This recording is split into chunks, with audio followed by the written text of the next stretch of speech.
Dans le premier module, on a défini où est-ce que tu allais. Maintenant, on va voir quel est le chemin que tu vas pouvoir emprunter pour y arriver.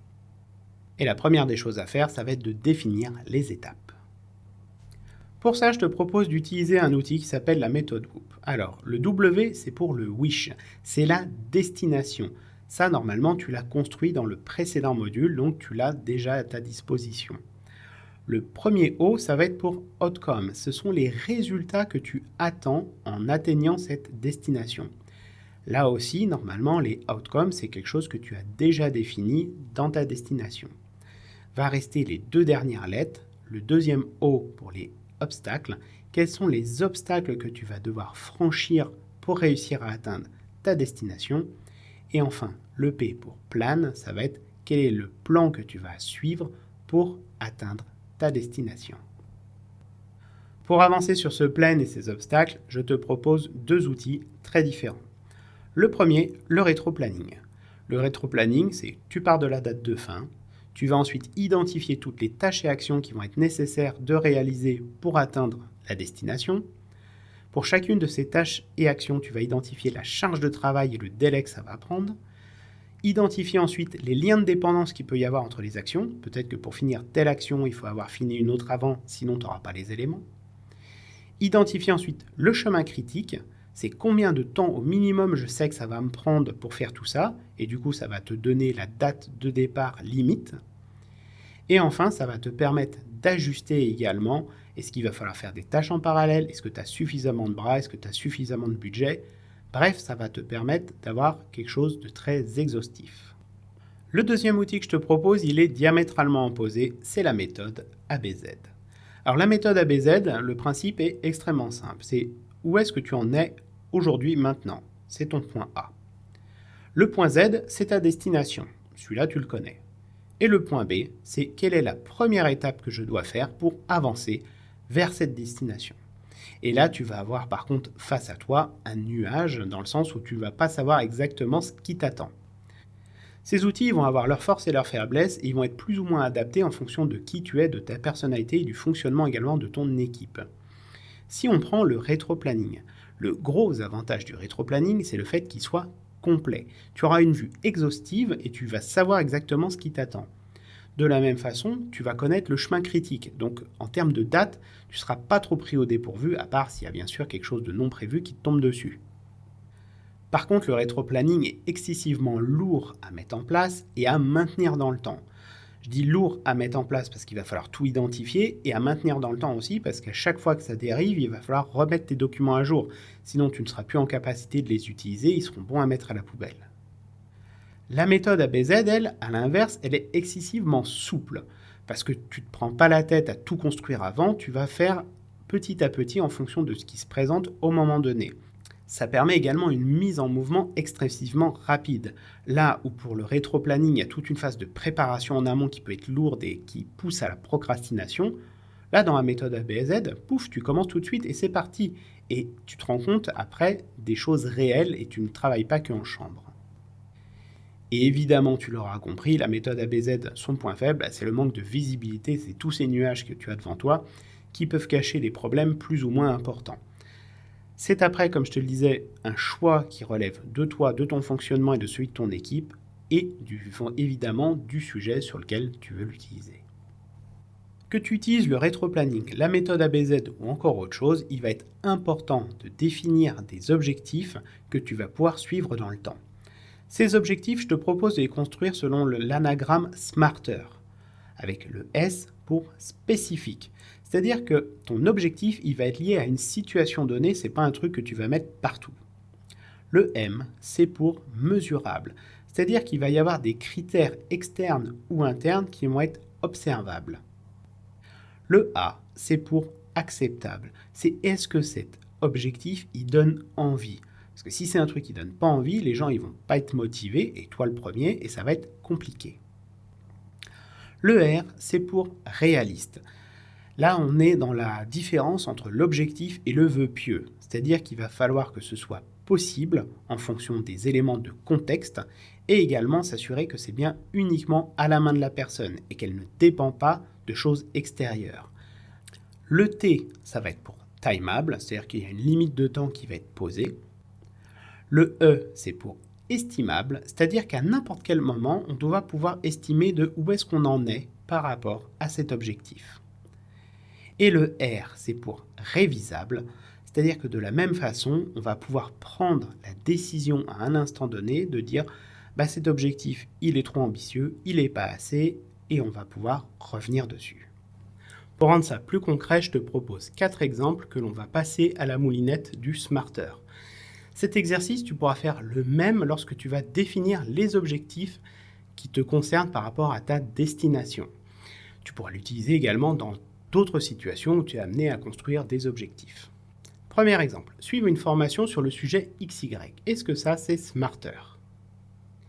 Eh bien non, tout simplement parce qu'il manque la notion de temps. C'est dommage, il manquait pas grand-chose. Simplement préciser à la personne le pour quand il est attendu que cet objectif soit réalisé permettrait de bien clarifier les choses. Deuxième exemple, avoir beaucoup de clients satisfaits d'ici fin juin. Est-ce que ça, c'est Smarter ? Eh bien non, pour 2 raisons. La première, c'est que c'est pas mesurable. La deuxième, c'est que c'est pas réalisable. Je m'explique. Beaucoup de clients, ça veut absolument rien dire. Il y a des gens pour qui beaucoup, d'autres, ça veut dire peu. Donc là, il est important d'amener des éléments de mesure clairs, que ce soit des valeurs brutes, que ce soit des pourcentages, peu importe, mais il faut aller définir quelque chose de non discutable.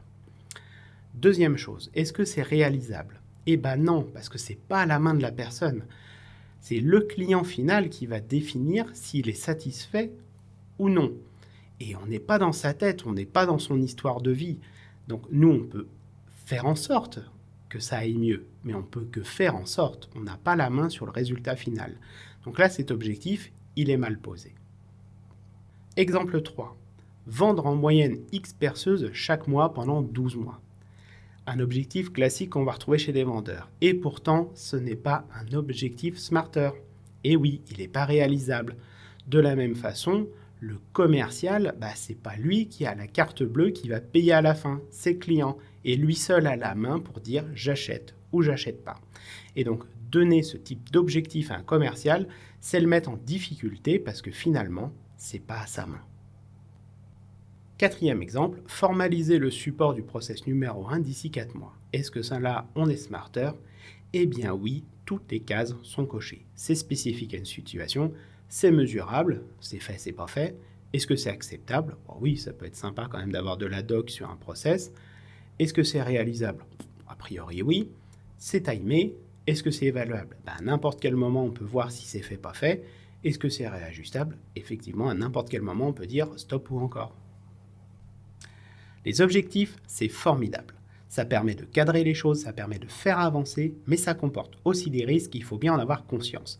Ces risques, on en parle assez peu souvent finalement, donc je t'invite à être très attentif. Le premier des risques, c'est la malédiction du champion. Tu connais Djokovic, le tennisman ?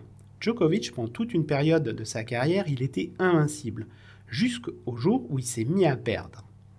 Qu'est-ce qui s'est passé entre les deux ? Eh bien, tout simplement, il avait rempli son objectif qui était de gagner tous les tournois du Grand Chelem. Une fois qu'il l'avait atteint, il n'avait plus d'objectif justement. Donc il a perdu son feu sacré et il a commencé à perdre. Jusqu'au moment où il a remis quelque chose en marche qui lui a permis de retrouver son niveau de jeu. Deuxième grand piège, celui du syndrome de l'imposteur. Imagine, tu as un objectif qui est censé être réalisable, tu te plantes. Ton ego et ta confiance en toi, ils prennent un petit coup dans l'aile. Et donc, il va falloir être extrêmement vigilant par rapport à ça pour pouvoir bien redémarrer et commencer par des choses peut-être beaucoup plus simples, mais qui vont te permettre de te remettre en selle. Le troisième piège, ça va être celui de la charge mentale exponentielle. Tous les objectifs que tu vas avoir en tête, ça va être autant de tiroirs qui vont rester ouverts et qui vont te manger de l'énergie, te manger de la bande passante. Il est préférable de limiter le nombre d'objectifs pour justement être pas submergé par cette bande passante et être focalisé sur quelques points seulement. Le quatrième piège, il est lié au premier, c'est celui des sprints successifs. C'est-à-dire qu'une fois que ton objectif il est atteint, il t'en faut un autre, sinon tu vas tomber dans la malédiction du champion. Mais en récupérer un autre, ça veut dire que tu dois courir à nouveau vers ce prochain objectif. Et donc là, il y a une espèce de course à l'échalote qui se met en place, qui peut être extrêmement nocif en fonction des profils. Il y a des gens pour qui ça ne posera pas de problème. Il y en a d'autres pour qui ça en posera. 5e piège, celui du plafond de verre. À partir du moment où tu te mets un objectif, ça te met également une limite. Naturellement, tu ne vas pas forcément chercher à aller plus loin. Bien sûr, tout le monde n'est pas comme ça, mais une bonne partie des personnes, ils vont y voir une limite de « Ah ben en fait, il n'y a que ça que je peux réaliser, je ne peux pas aller plus loin, et donc je ne ferai pas plus, même si je le pouvais. » 6e piège, il est lié au fonctionnement de notre cerveau, c'est celui de l'illusion de la pensée positive. Notre cerveau, parfois, il est un peu bébête, et parce qu'on va avoir posé l'objectif de « je dois faire ça », notre cerveau, il va comprendre « je l'ai déjà réalisé », et du coup, il va se mettre en mode procrastination à fond, parce que lui, il va pas comprendre que tu veux que toi, consciemment, tu bosses sur un sujet, alors que pour lui, c'est déjà fait. Le 7e, c'est celui de la déception à l'arrivée. Imagine, tu es dans une file d'attente pour rentrer dans une salle de cinéma et tu as ceux qui sortent de la salle qui passent à côté de toi et qui te disent « Waouh, ce film, il était vraiment génial !» D'un seul coup, tu vas avoir un niveau d'attente qui va être extrêmement important. Et lorsque tu vas observer la réalité du film, tu vas peut-être te dire « Ouais, c'est pas mal, mais voilà quoi ». Et entre ton niveau de ressenti et ton niveau d'attente, tu vas être déçu in fine. Et c'est ce qui se passe lorsqu'on crée des objectifs. On va se mettre un niveau d'attente qui va être extrêmement fort, et la réalité, elle va peut-être être pas si extraordinaire que ça, et il peut y avoir de la déception à l'arrivée. Et donc, la motivation pour se remettre en route pour un prochain objectif va être extrêmement difficile à obtenir.